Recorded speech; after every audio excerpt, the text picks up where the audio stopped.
بسم اللہ الرحمن الرحیم۔ ناظرین، اس ویڈیو کلپ میں آپ کو یہ بتایا جاتا ہے کہ پکے ہوئے تلوں پر بارش ہو گئی ہے تو اب کیا تدبیر کی جائے کہ ان کو نقصان سے بچایا جائے۔ اب مئی جون کاشتہ جتنے ہیں سب پکے ہوئے ہیں یا تو منارے بنے ہوئے ہیں، ان کے اوپر بارش ہوئی ہے، کاٹ کے رکھے ہوئے ہیں، تو ایک مرتبہ بارش سے تو خیر نقصان نہیں ہوتا۔ تو اس کا یہ جو صورتحال بنی ہے نا کہ اس وقت جو بارش شروع ہو گئی، تو عرفی جواب اس کا یہ ہے کہ جو کھڑے ہیں نا، جن کو ابھی نہیں کاٹا گیا، تو ان کا تو نقصان ہی کم ہوگا، ان کو کوئی زیادہ خطرے والی بات نہیں ہے، کیونکہ میچورٹی جو ہے نا ان کی وہ بھی تھوڑی سی ڈیلے ہو جائے گی چند دنوں کے لیے۔ تو جو کاٹ کے رکھے ہوئے ہیں ان کی کوالٹی خراب ہوگی، کوئی شدید جو نقصان کا اندیشہ نہیں ہے، بلکہ کوالٹی خراب ہونے کی وجہ سے یہ منی میکرز نے جو آڑتی حضرات انہوں نے 8-10 ہزار روپے تک اس کا ریٹ گرا دیا ہوا ہے۔ تو مئی کاشتہ جو ہے نا اصل میں اسی وجہ سے ہی اپریل مئی کاشت جو ہے نا یہ منع ہے، لیکن پچھلے سال کے ریٹ دیکھ کر بھی ریٹ بڑھا ہے، تو پھر یہ کہ گندم کی کٹائی میں تاخیر ہوگی بارشوں کی وجہ سے، تو بس جو خالی ہوتی گئی ہے جگہ، تو لوگوں نے مجبوری میں دیکھا جدھر سے ہوا آتی تھی، روشنی کی کرن نظر آتی تھی، لوگوں نے مجبوراً لگائے ہیں تیل، جب بھی موقع ملا لگائے، مئی میں بھی لگائے ہیں، جون میں بھی لگائے ہیں۔ تو جنہوں نے وسط جون سے وسط جولائی کے دوران یعنی کہ لیٹ لگائے ہیں نا، تو وہ بھی کچے ہیں، ان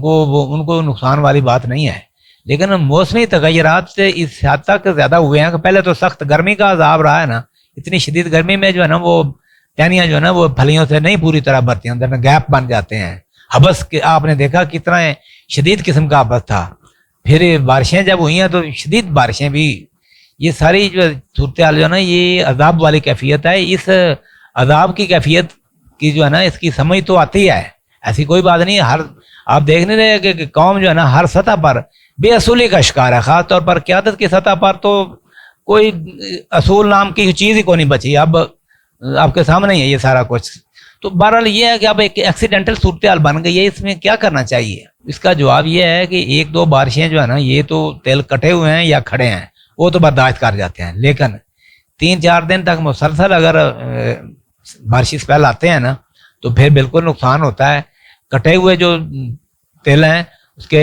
جب پہلی دھوپ لگے، بے شک 30 تاریخ کو لگے یا 31 کو، اس کو پہلی دھوپ کے اوپر ہی اس کو جو ہے نا ان کو خاص طور پر جن کے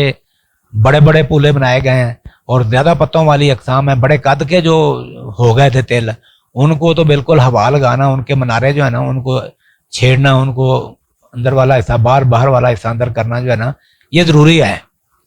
تو باقی اگر ان کو نہیں نہ چھیڑتے اور 2-3 بارشیں بھی ہیوی رین فال اگر ہوئی ہیں تو الی لگنے سے جو ہے نا معیار بری طرح خراب ہو سکتا ہے۔ تو باقی ان دنوں میں بارشی دنوں میں صاف ظاہر ہے کٹائی تو نہیں کرتے، کٹائی نہیں کرنی چاہیے، کھڑی فصل کی پکائی جو ہے نا وہ 4 دن مؤخر ہو جاتی ہے، وہ کھڑی فصل کا نقصان کم ہوتا ہے۔ اب بات یہ ہے کہ یہ صورتحال اس قسم کی ہے کہ اس میں صرف دعا ہی کر سکتے ہیں، کیونکہ عذاب میں جو ہے نا کوئی بھی تدبیر کارگر نہیں ہوتی، کیونکہ وہ ایسی ہماگیر قسم کی گرفت ہوتی ہے کہ جس میں کوئی تدبیر کارگر نہیں تھا۔ تلوں پر کاشتکاروں کو آخری امید تھی، پہلے گندم وغیرہ اور کئی فصلوں کو رولا ہے حکومت نے، تو اب تلوں کے اوپر امید تھی، وہ بھی گرفت میں آ گئی ہے۔ تو یاد رکھیں کہ مختصر بات یہ ہے کہ تلوں کی رنگت میں تو فرق آ سکتا ہے یہ بارشوں سے، لیکن ان کے پھوٹ کر ضائع جس طرح گندم جو ہے نا وہ خوشوں کے اندر ہی خراب اگاتی ہے، اس طرح کا جو ہے نا اندیشہ نہیں ہے۔